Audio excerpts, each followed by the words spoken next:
You cannot beat the hands-on training that you get while you're here at the NRVTA. Hi, my name is Justin Petrocious.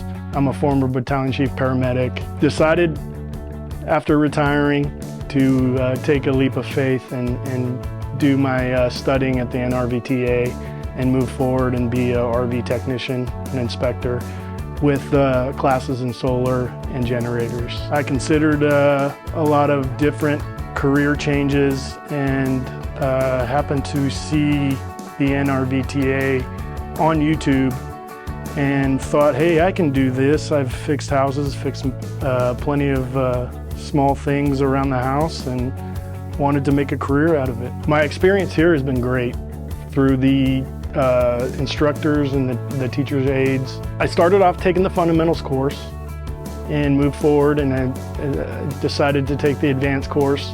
And through that, air conditioners, refrigerators, furnaces, water heaters. This has been nothing but extraordinary here at the NRVTA. I've gained what I feel is the skills and the tools necessary to move forward and starting my own business. And I'm looking forward to the experience.